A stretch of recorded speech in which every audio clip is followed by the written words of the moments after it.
Y'all already know the rules. When you come in my house, take off your shoes. Super violate that like button. Shall we begin? Shall we begin? Now, I don't think y'all realize it. I don't think a lot of people are really paying attention. Atlanta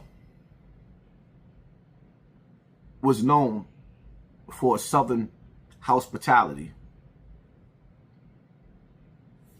Hip hop started out in the Bronx. New York ruled it for years. Then at some point in time, the West Coast took over. Then it was transferred to the South. For a long time, the South was known for Southern hospitality. And if you went down to Atlanta and places in the South, there was a good chance that you might be successful as a hip hop artist. Do y'all not understand that there's a evil working to destroy hip hop? I've been told y'all years ago, that the rap game, as well as the black community, was on life support. Boom, boom, boom, boom, boom, boom. But there were certain players and certain individuals and certain platforms. Just pay attention to what's going on, right? See, all of these snitch allegations that's going on with Young Thug, Gunna, you know, and all of the rest of the Rat Pack. One thing don't really have nothing to do with the other, but does it?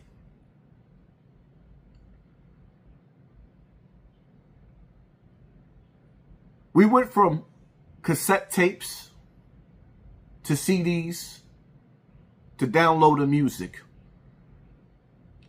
When 50 Cent came out,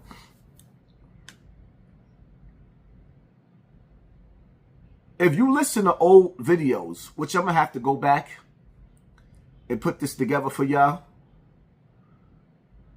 you heard certain labels telling their artists, like Rockefeller, get ready, because there was going to be a big impact in hip-hop. And that was 50 Cent.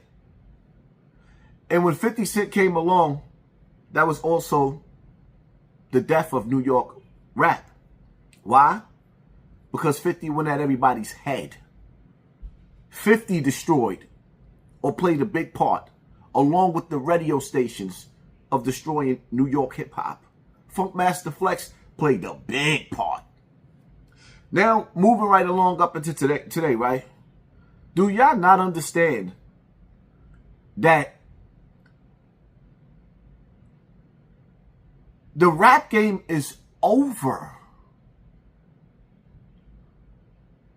And look at how the powers that be is using social media to put the final nail in hip-hop's coffin. Look at the players. Wack 100.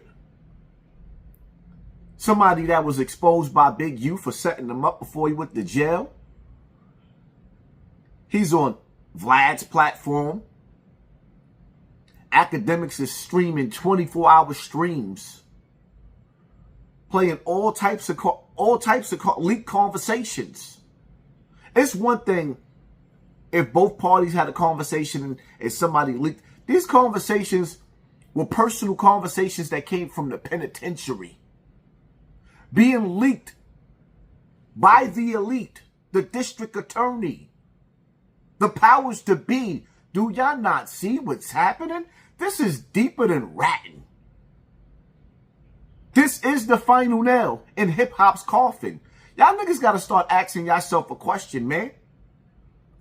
Some of these platforms, look at the damage some of these platforms did throughout the years. Look at the damage they did to me. Look at the damage that they did to me when I sat down with them. This ain't no coincidence. This is evil working. Yo, it's so many things, so many plays that I could show y'all that y'all gonna be baffled. And I gotta take my time so I can put the pieces to the puzzle to really, really show you evil at work. I was with your other guy, Hassan Campbell, over the weekend. What the?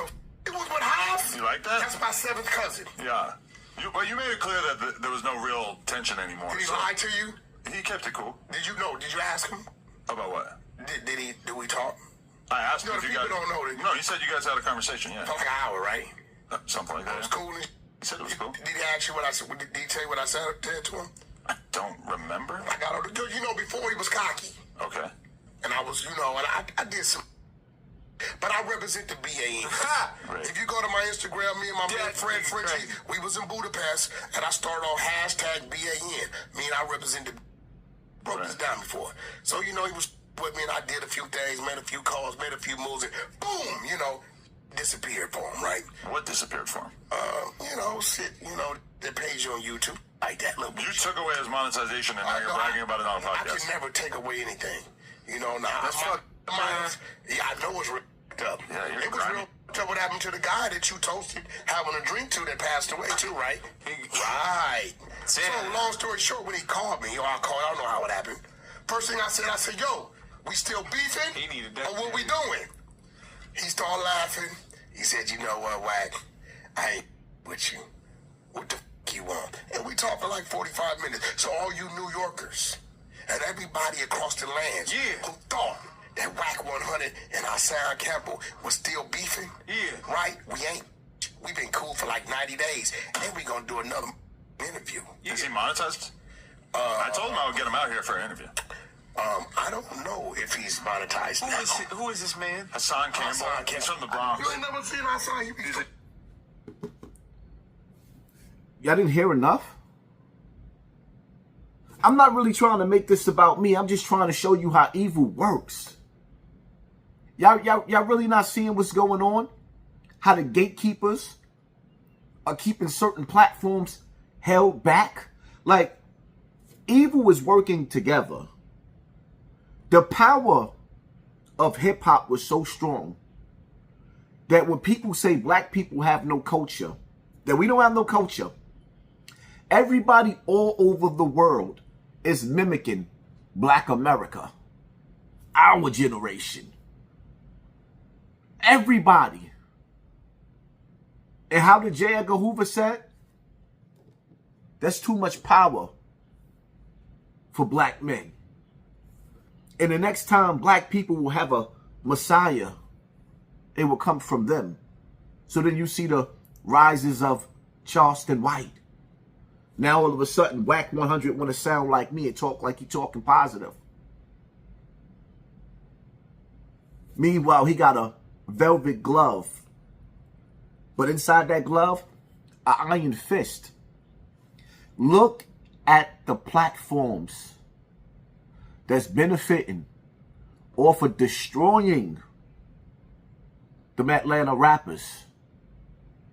That's the last of the stronghold of hip-hop. You want to know what's crazy? I'm going to give y'all just a little something right now that I'm going to give y'all a little bit more during my live.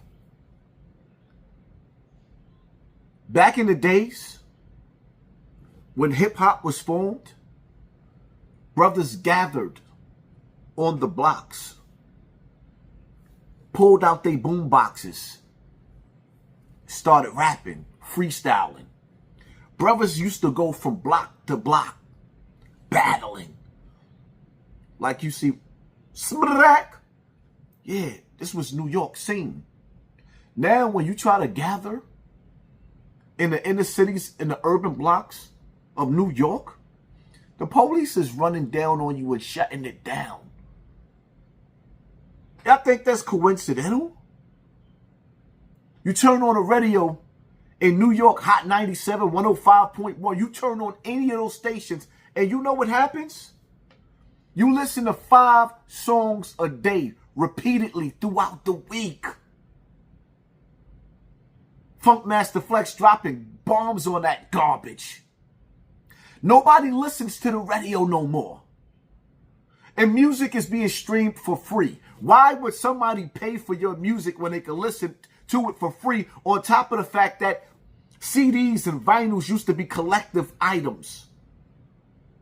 Most people don't even have a CD player in their house no more, let alone their cars. Unless you got one of them old school cars, which is probably the best thing to have right now, because now we got to go back to the copies where you can make money out of the trunk of your car. I'm not sitting up here trying to take up for Young Thug. He is a dirty, rotten scoundrel. Gunna, a dirty, rotten scoundrel. All of them. Woody, ain't no different. Y'all praising these niggas. But at the same time, this was death by design.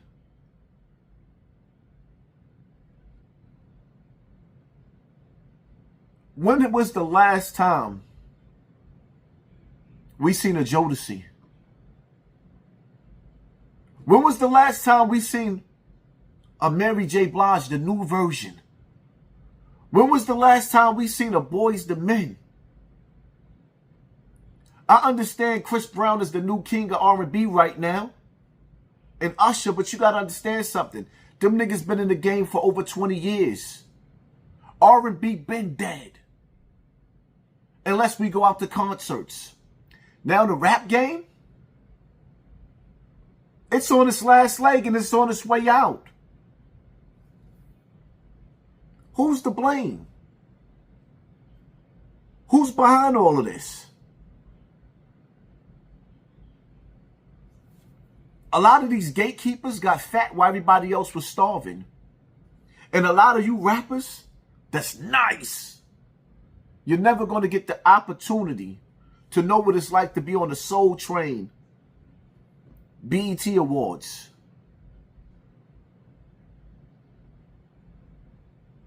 These niggas is running around and they stomping the life out of hip hop. And us liking, sharing, and subscribing.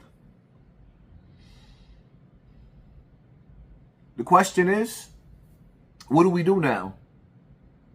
Do we forgive Thugger, Gunna, and the rest of them gatekeepers who perform humiliation rituals to keep rising to the top? All of them. Or do we just let the cards fall and the house of hip hop burn? You be the judge. Stay tuned for my live tonight. Hit that like button, hit that share button, hit that subscribe button, and pay attention to your circle before they hurt you. I'm out.